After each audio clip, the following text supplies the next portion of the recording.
next time. We're also going to find out something from their members as we have Riv on stage, standing by with their mid lane Dane. Thank you very much, gentlemen. I am joined by Froggen in front of very proud Echo Fox fans. Froggen now holding the World CS record after that game, a 67-minute barn burner. My first question to you is just, how does it feel? How do you feel right now? Feels great. I actually thought I would hit 1,000 CS in this game. I was kind of hoping we wouldn't fight for a bit longer. That's why we gave them all the Barons and Dragons. So. Oh, of course, there's always a method to the madness. Pulling out the passive CLG EU inside you, holding a brick wall in the base. What does it take mentally, physically, to kind of go through a game that long with that many ups and downs? I mean, I don't know really. It's like, I don't really know what it takes. It's just like, I'm used to this, you know? All right, so let's go to the calls. There were obviously a lot being made. Who had the last call? Who was the one to say, no, we are going back into the Nexus? I was the one saying we should try to backdoor because there's no way we could really hold. So just try to backdoor that. And it seemed like it worked. All right, Froggen, final question. Obviously, you guys are definitely looking to improve, get more. How do you feel about the rest of the split coming in here after an amazing game like this? I mean, this was the most important game of the remaining games. So it feels really good to win it, and I think we can play with a bit less pressure on us now. Well, after that one, I'm sure there's a lot of pressure relief. Congratulations on the win. Again, the fans are completely excited about the Echo Fox win. It was a crazy one, and congratulations again on the CS record. We're going to throw it down to the analyst desk to break down the rest of the day. Thank you, Riv. We will break down the whole day, but not until after we break down that insane game. I mean, I almost don't know what to say about it. Yeah. I think it was about the champion select out. Right, so if we could really go all the way back. The ward in the tri-brush at 8 minutes was really the defining super key.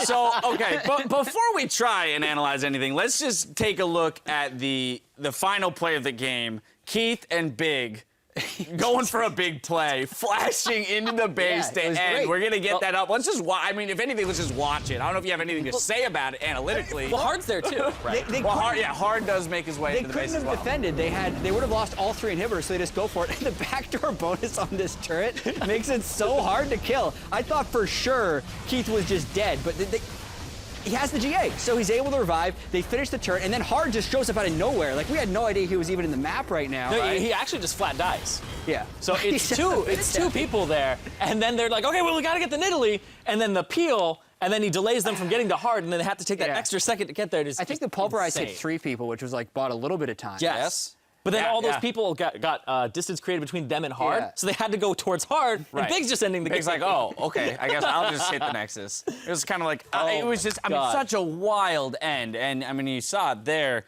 in the conversation with Froggen. Like, I mean, if you can make it through a game like that, talk about pressure not being an issue anymore, right? He's been in these games before. Like, he was the inventor of the forever game, which just would not end. Mm-hmm. Yeah.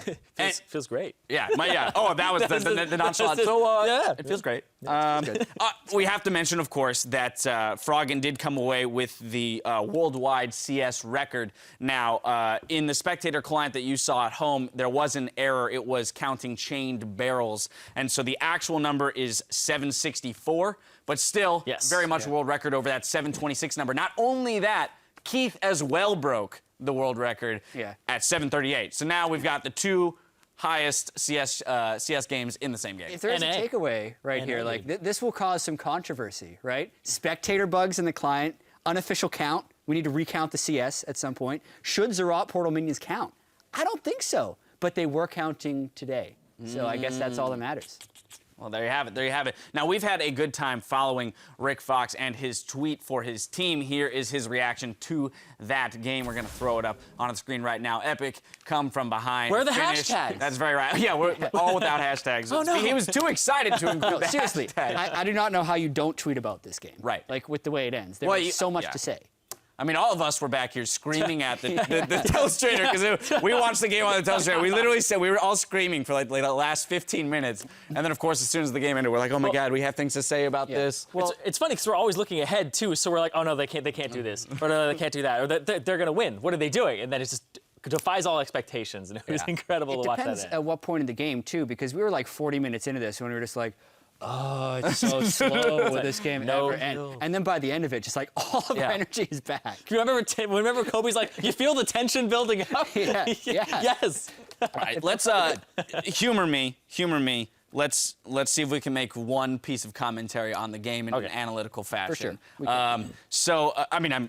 I'm basically saying I'm going to give you the opportunity to pick out of the 67 minutes of gameplay there. What would be your massive takeaways here? I mean, I know at one point there was actually frustration around how much farming was being done on Echo Fox because at a certain point you have 6 item slots. You can't get anything else. Like, you need to be proactive about actually doing something on the map as opposed to just sitting back and clearing waves. Yeah, and they were behind for a lot of the games, so I actually think they didn't have too many options. I think the main point of frustration was Team Dignitas, every time they got 5 dragons, were still doing, like, split push stuff, and were not willing to just brute force in and find a fight. Like, even in the close to final fight, we saw Billy Boss over on the other side of the map on Poppy while the team is getting 5-man. If any of their 3 opportunities with 5 dragons would have just been a 5-man fight, they win. Well, they also had one where they had killed 2 members, and then they went to go get 5th Dragon and Baron instead of ending the game, where they had an opportunity to push. They caught Keith in the top. Yes. And then hard as a result. But 2 then went of the to main Baron. damage dealers were down. Yeah. So it's like a couple tanks and a gangplank, and they had 5 people